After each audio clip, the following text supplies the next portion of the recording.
आज ये बहुत ही गौरव का दिन है कि आज उत्तर प्रदेश का स्थापना दिवस है। आज ही के दिन 1950 में 24 जनवरी 1950 उत्तर प्रदेश का एक अलग स्थापना हुई, उत्तर प्रदेश गठन हुआ और तब से लेके लगे थे लंबे समय से किसी ने स्थापना दिवस नहीं मनाया। तब से आदरणीय मुख्यमंत्री योगी आदित्यनाथ जी मुख्यमंत्री के रूप में जिनको जिम्मेदारी मिली, तब से लगातार पिछले 7 वर्षों से उत्तर प्रदेश स्थापना दिवस बड़े धूमधाम के साथ, गौरव के साथ और जनपद में, प्रदेश में जितनी कल्याणकारी योजनाएं हैं उन सब का चित्रण, प्रकाशन, प्रचार, उन सब लोगों को जोड़ना, चाहे खेती के क्षेत्र में हो, चाहे शिक्षा के क्षेत्र में हो, चाहे रोजगार के क्षेत्र में हो, चाहे कृषि उत्पादन के क्षेत्र में हो, ऐसे सब कृषकों को, बालिकाओं को, पुलिसकर्मियों को, किसानों को, सबको प्रोत्साहित करके उनको आगे बढ़ाने की प्रेरणा आज इस दिवस पर होती है। आदरणीय मुख्यमंत्री योगी आदित्यनाथ जी ने इसका शुभारंभ लखनऊ से किया और मुजफ्फरनगर में मुझे भी उन्होंने अवसर दिया यहाँ पर आने का। मैं सभी जनपद वासियों को, प्रदेशवासियों को आपके माध्यम से बधाई देता हूँ, सबको शुभकामना देता हूँ। और हमारा प्रदेश लगातार उत्तम प्रदेश की ओर अग्रसर है। देश लगातार प्रगति कर रहा है, युवाओं को रोजगार मिल रहा है, किसानों को अच्छा उनकी कृषि का भुगतान मिल रहा है, पूरा इंफ्रास्ट्रक्चर शानदार, सड़कें, 24 घंटे बिजली, किसानों को लगातार पानी, निःशुल्क जल उनकी खेती के लिए।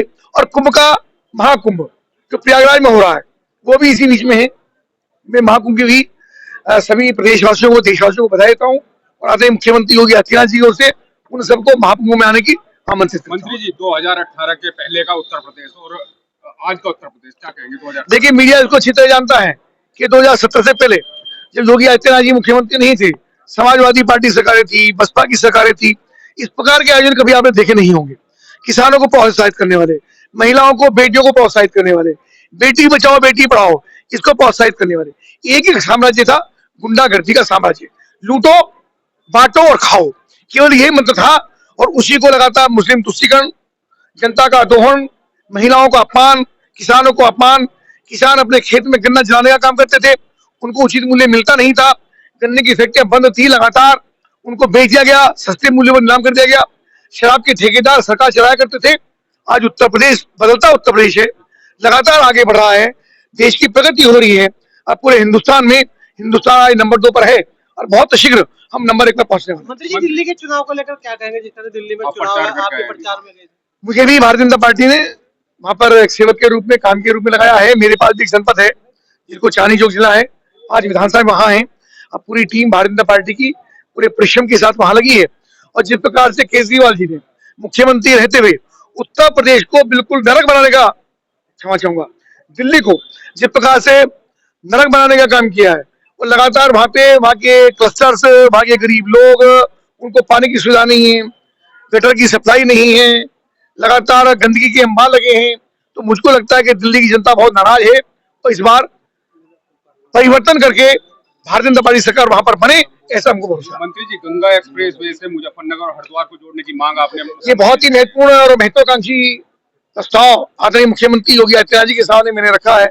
हम सब जानते हैं कि मेरठ से प्रयागराज तक गंगा एक्सप्रेस वे की घोषणा भी हो चुकी है, काम शीघ्र हो गया है और बहुत जल्दी से काम पूरा हो जाएगा। कैबिनेट की बैठक प्रयागराज में थी तो मैंने मुख्यमंत्री से निवेदन किया कि गंगा एक्सप्रेस वे, यानी अगर गंगा से स्टार्ट नहीं होगा तो मुझको लगता है उसका नाम अधूरा रह जाएगा। और गंगा हरिद्वार से शुरू होती है, हरिद्वार शुरू होकर प्रयागराज, उसके बाद फिर आगे समुद्र तक जाती है। तो निश्चित रूप से मुख्यमंत्री ने मौखिक सहमति उसके ऊपर दी है। उन्होंने कहा है कि इसका प्रोजेक्ट हम बनवाएंगे। आदरणीय मुख्यमंत्री उत्तराखंड पुष्कर धामी जी से भी हमारी बातचीत हुई है, उनसे मैंने निवेदन किया है तो हरिद्वार का क्षेत्र उत्तराखंड की सरकार बनाए, बाकी उत्तर प्रदेश का हिस्सा उत्तर प्रदेश सरकार बनाए। और जब ये गंगा एक्सप्रेस वे हरिद्वार से शुरू होकर प्रयागराज और पूर्वांचल के बहुत सारे जिलों के साथ मिलेगा, तभी इसका नाम भी सार्थक होगा। उसका लाभ भी हो, चूंकि उत्तराखंड से जो लोग आते हैं, चारों धाम की यात्रा करके लोग आते हैं, तो जब गंगा एक्सप्रेस पर चढ़ेंगे तो उनकी कनेक्टिविटी अच्छी होगी, सड़कों पे उनको परेशानी नहीं होगी, डीजल पेट्रोल कम लगेगा और कनेक्टिविटी बहुत शानदार हो सकेगी। मुख्यमंत्री ने मौखिक सहमति इसकी दी है, इस काम को हम आगे बढ़ाएंगे। मंत्री जी, एक फिटजी करके कोचिंग सेंटर है, वो बंद हो गई, जिसमें छात्रों के साथ खिलवाड़ हुआ है। 2 साल की फीस लेकर 1 साल में बंद कर देगा, तो क्या? मुझे उसकी जानकारी नहीं है, पता करता हूँ। और कोई ऐसा मामला है तो मैं डीएम से कहूंगा, डीएम उसकी जांच करें।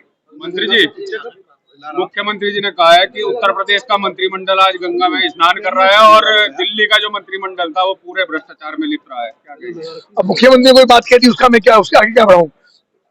दिल्ली का मंत्रिमंडल हमने देखा है कि सब लोग, अधिकांश लोग, मुख्यमंत्री, उनके मुख्यमंत्री जेल में गए हैं भ्रष्टाचार के अंदर, तब भी वो सियां चौड़ा करके अपनी जेल यात्रा बता रहे हैं। जो व्यक्ति भ्रष्टाचार में गया तो क्रांति में तो जेल गए नहीं है, देश की आजादी के लिए जेल नहीं गए, भ्रष्टाचार में जेल गए हैं, वो जेल यात्रा बता रहे हैं उसको। ऐसे शर्मनाक व्यक्ति को जनता सत्ता की कुर्सी से उखाड़ कर फेंकेगी और भारतीय जनता पार्टी सरकार में